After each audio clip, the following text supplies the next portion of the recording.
हो, हमें उसके खिलाफ आवाज उठानी चाहिए। नहीं रहेगा तो उसको शांति से रहना सिखाएंगे, इस भाषा को समझेगा। Not only Indian cinema is often called a man's world. It is changing. इस तरह के तीखे और भावनात्मक उद्घोष से शुरू हुआ विवाद अब पूरे सार्वजनिक और सांस्कृतिक विमर्श का विषय बन गया है। यह केवल एक फिल्म का मामला नहीं रह गया।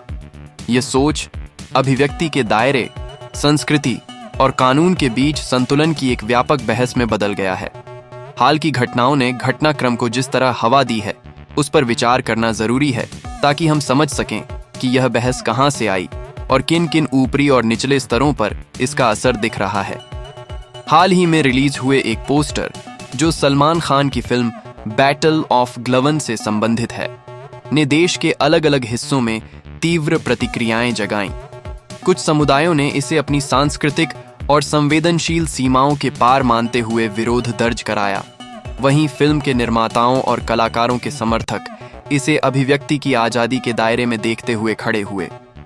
बीच में राजनीति और पब्लिक पर्सोनैलिटी का मिश्रण आ गया। उत्तर प्रदेश के मुख्यमंत्री ने सार्वजनिक मंच पर उक्त पोस्टर पर अपनी नाखुशी जताई और कुछ समर्थकों ने उस कार्रवाई का समर्थन करते हुए पोस्टर फाड़े जाने और उसे सार्वजनिक रूप से नष्ट किए जाने की तस्वीरें और वीडियो साझा की। ये सारी घटनाक्रम सोशल मीडिया पर तेजी से वायरल हुए और बहस को और भड़काते चले गए। ऐसी स्थितियों में सबसे पहले सवाल यही उठता है कि सामाजिक भावनाओं का आदर कैसे किया जाए और उसी समय रचनात्मक स्वतंत्रता और अभिव्यक्ति की सुरक्षा कैसे सुनिश्चित की जाए। भारत का संवैधानिक ढांचा अभिव्यक्ति की स्वतंत्रता को मानता है, परंतु साथ ही यह भी स्वीकार करता है कि किसी भी स्वतंत्रता पर सीमाएं भी लागू हो सकती हैं यदि वह सार्वजनिक शांति भंग करने, कला या धर्म विशेष की अनावश्यक अपमानजनक व्याख्या करने या अन्य प्रकार की सामाजिक क्षति पहुंचाने का साधन बनती है। इसलिए जब पोस्टर को लेकर आलोचना सामने आई तो कई कानूनी विशेषज्ञ और कलाकारों ने शांतिपूर्ण और संस्थागत रास्तों जैसे कि कानूनी नोटिस, शिकायत या अदालत का सहारा अपनाने का सुझाव दिया। उन्होंने जोर देकर कहा कि किसी भी विवाद में कानून का पालन सबसे सुरक्षित और उचित मार्ग है। इसी कड़ी में अभिनेत्री कैटरीना कैफ का बयान आया, जिसने कहा कि पोस्टर को फाड़ने या जलाने जैसी प्रतिक्रियाएं किसी समस्या का समाधान नहीं है। उनके शब्दों में साफ कहावत थी कि असंतोष और आपत्ति को कानूनी और संवैधानिक तरीकों से ही उठाया जाना चाहिए। कैटरीना ने अपने बयान में यह भी स्पष्ट किया कि फिल्म के निर्माता और कलाकार भी एक संवैधानिक व्यवस्था का हिस्सा हैं और किसी भी सामुदायिक भावनाओं का सम्मान करते हुए समस्या का समाधान संस्थागत रूप से किया जाना चाहिए। उनका रुख दर्शकों के एक बड़े तबके के साथ तालमेल बनाने की कोशिश की तरह दिखा, जहां वे कह रही थीं कि विवाद के समाधान के लिए शांति, संवाद और कानून का सहारा लेना जरूरी है। मीडिया कवरेज ने इस मुद्दे को और व्यापक बना दिया।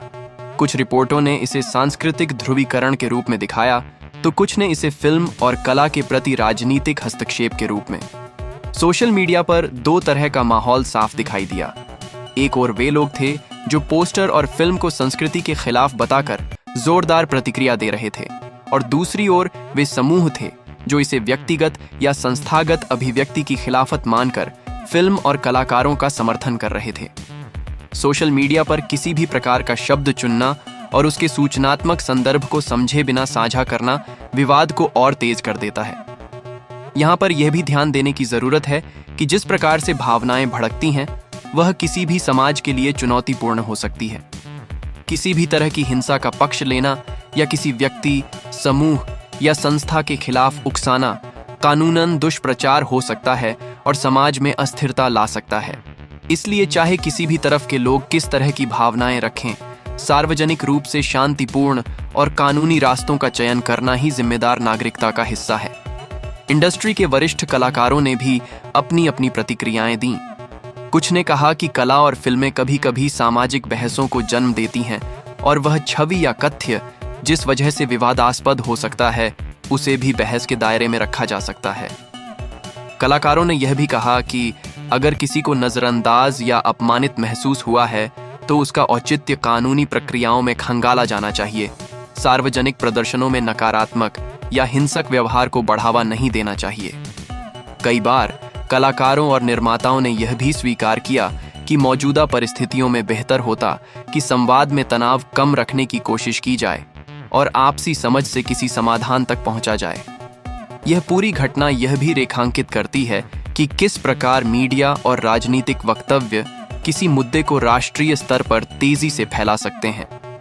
एक स्थानीय विरोध यदि उसे बड़ी शैलियों में प्रस्तुत किया जाए तो इससे सामुदायिक ध्रुवीकरण और तर्कहीन स्तर पर प्रतिक्रिया होने की आशंका रहती है।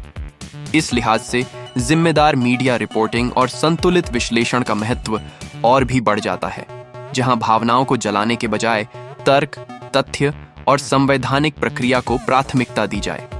एक और महत्वपूर्ण आयाम है जनता की प्रतिक्रिया और उसके सामाजिक व्यवहार का। कुछ लोग जो पहले संभवतः इस तरह की फिल्मों के बारे में निष्पक्ष थे, वे भी इस तरह के वायरल घटनाक्रमों के कारण आकर्षित हो जाते हैं। विवाद का मनोवैज्ञानिक पहलू यही है कि ज्यादा विवादित सामग्री अक्सर अधिक ध्यान आकर्षित करती है और उसकी पहुंच और प्रभाव बढ़ता है। इसलिए कुछ विशेषज्ञों का कहना है कि विवाद के बजाय लोगों को सूचना और संवाद के माध्यम द्वारा शिक्षित करना अधिक उपयोगी होता है, जैसे कि किस प्रकार कला को समझा जा सकता है, कब विरोध की वैधता है और किस तरह का विरोध समाज के लिए हानिकारक हो सकता है। कानूनी विशेषज्ञों ने सार्वजनिक तौर पर यह स्पष्ट किया कि यदि किसी समूह को लगता है कि उनके संवैधानिक अधिकारों का आघात हुआ है या किसी सामग्री से उनकी धार्मिक या सांस्कृतिक भावनाएं ठेस पहुंची हैं, तो उनके पास कोर्ट में जाने का अधिकार है। कोर्ट में वे अपनी बात रखें, क्रमबद्ध तरीके से संदर्भ प्रस्तुत करें और अदालत से न्यायिक अवलोकन की उम्मीद रखें। अदालतें अक्सर संतुलन की भूमिका निभाती हैं। वे तय करती हैं कि अभिव्यक्ति की स्वतंत्रता किस हद तक संरक्षित रहे और किन मामलों में सीमाएं आवश्यक हों। इसी प्रक्रिया से समाधान निकलना अधिक स्थायी और समाजोचित रहता है। इसके अलावा राज्य और स्थानीय प्रशासन की जिम्मेदारी भी बढ़ जाती है कि वे सोशल मीडिया और सार्वजनिक प्रदर्शन के दौरान सार्वजनिक सुरक्षा सुनिश्चित करें।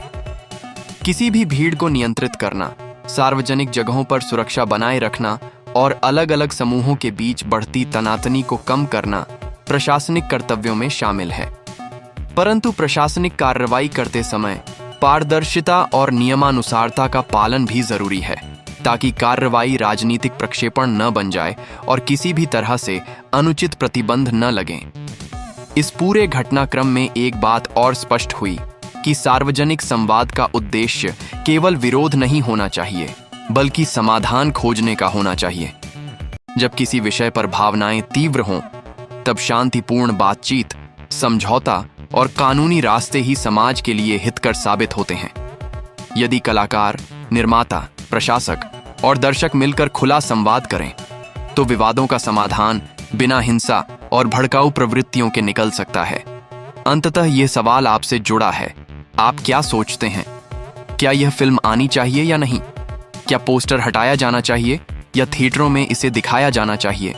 इन सवालों के जवाब व्यक्तिगत धारणाओं, संवेदनाओं और कानूनी विवेक पर निर्भर करते हैं। पर यह तय है कि किसी भी निर्णय तक पहुंचने के लिए सार्वजनिक बहस, कानूनी उपाय और शांतिपूर्ण माध्यमों का सहारा लेना चाहिए। विरोधी विचारों को दबाने के बजाय चर्चा में शामिल करना और कानून के दायरे में जाकर अपनी बात रखना ही लंबे समय में समाज के लिए फायदेमंद होगा। यह घटना हमें यह भी सिखाती है कि आज के युग में सूचना और भावनाएं बहुत जल्दी फैलती हैं।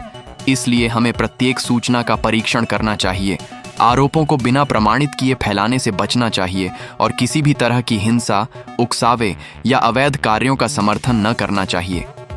समुदायों के बीच सहिष्णुता, कानून का सम्मान और खुले संवाद को प्राथमिकता देना ही एक स्वस्थ लोकतंत्र की निशानी है। आपकी राय इस पूरी बहस का अहम हिस्सा है।